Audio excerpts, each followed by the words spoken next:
Narito na ang mga nakakatakot na video na nakunan ng kamera.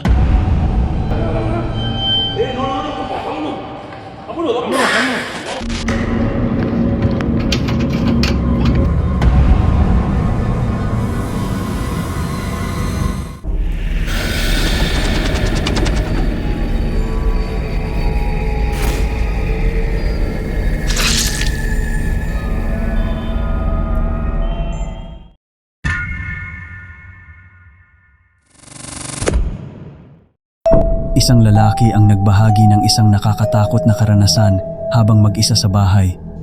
Ayon sa kanya, bandang 3 AM ng madaling araw, nagising siya upang kumuha ng isang basong tubig.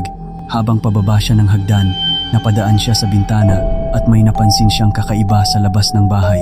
Standing in the fucking front yard. What the fuck? May isang maputlang figura na nakatayo sa dilim, tahimik na nakatitig direkta sa kanyang bahay. Habang pinapanood niya ang nilalang mula sa bintana, sa kanya naalala ang isang nakakabahalang detalye. Hindi niya pala nailak ang pinto bago matulog. Dahil dito, mabilis siyang tumakbo pababa upang ikandado ang pinto. Ngunit pagdating niya roon, may bumungad sa kanya na mas nakakatakot pa. My door is locked or not? Fucking.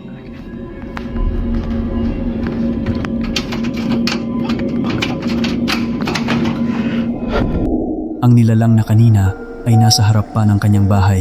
Nasa mismong pintuan na niya ngayon. Parang hinihintay nito ang kanyang paglapit. Napahinto siya sa takot, hindi makapaniwala sa bilis ng paglapit nito.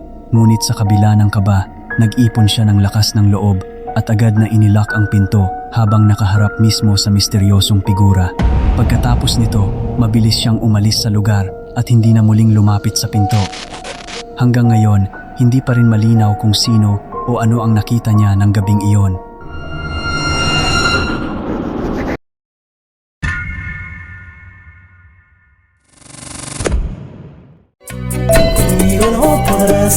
Sa video na ito, isang babae na nagngangalang Dana Gonzalez ang nagre-record ng isa na namang lip-sync video para sa kanyang social media. Kilala siya sa pag-upload ng mga simpleng videos kung saan kumakanta, sumasabay sa musika at nagli-lip-sync ng iba't ibang kanta. At sa loob ng mahabang panahon, wala namang kakaiba sa kanyang content. Ngunit isang gabi, may video siyang in-upload na agad nakakuha ng atensyon ng mga netizens. Hindi tulad ng kanyang mga nakaraang uploads, kapansin-pansin na iba ang kanyang kilos. Mukha siyang balisa, kinakabahan, at tila may kung anong bumabagabag sa kanya habang nagre-record sa madilim na kwarto.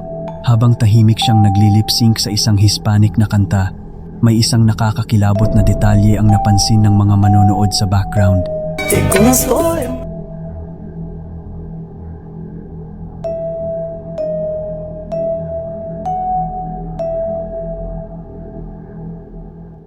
Isang nakakapangilabot na kamay ang makikita habang nagre-record siya sa dilim. Mabilis na kumalat ang video online at maraming netizens ang humingi ng paliwanag kung ano talaga ang nahuli ng kamera. Ngunit hanggang ngayon, wala pa ring update si Dana tungkol sa insidenteng iyon.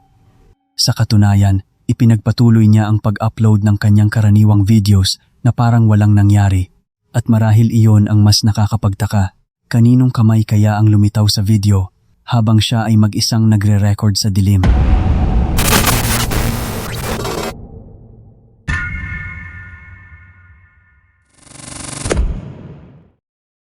Sa video na ito, isang babae na kilala online bilang Angelic Star ang nagbahagi ng isang nakakakilabot na karanasan habang mag-isa sa kanyang kwarto. Ayon sa kanya, habang nakaupo siya at abala sa ginagawa, may napansin siyang kakaiba mula sa gilid ng kanyang mata. Nang tumingin siya sa direksyon ng pinto ng kanyang kwarto, may nakita siyang isang anyo na tila nakatayo at nakamasid sa kanya mula sa labas ng pinto.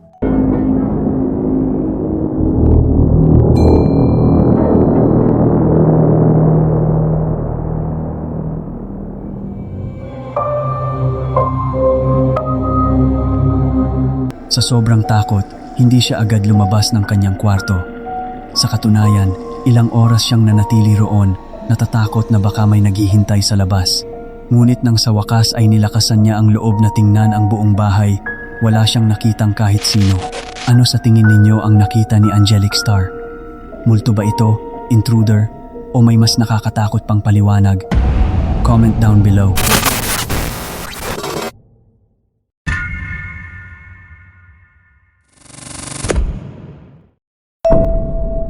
Sa video na ito, isang construction worker na nagngangalang Danny ang nakakuha ng isang nakakakilabot na footage habang nagtatrabaho sa isang shopping center sa Mexico. Kasama ang dalawa niyang katrabaho, abala sila sa mga renovation work nang may mapansin silang kakaiba sa malayo.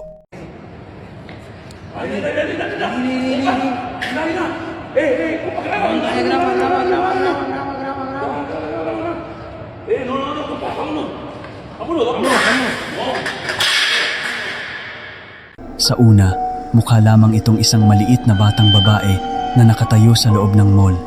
Ngunit habang pinagmamasdan nila ito, napansin nilang may kakaiba sa paraan ng pagkilos nito. Maya-maya, ang bata ay unti-unting lumapit sa kanilang direksyon. Ngunit sa halip na maglakad ng normal, tila kakaiba at hindi natural ang galaw nito. At pagkatapos, bigla itong nagtago sa likod ng isang haligi. Dahil sa takot, hindi na nila sinubukang lapitan o hanapin kung sino iyon. Sa halip, nagpasya silang itigil na ang trabaho at umuwi. Ayon sa kanila, sigurado silang hindi normal ang nakita nila.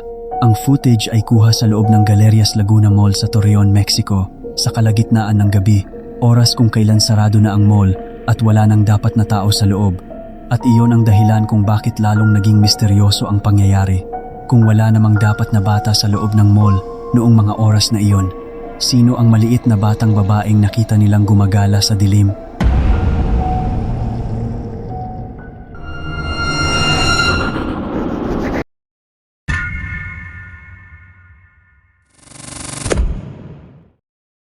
Sa huling video na ito, isang lalaki na nagngangalang Martin mula Argentina ang nagbahagi ng isang nakakakilabot na karanasan habang pauwi siya bandang 2 AM.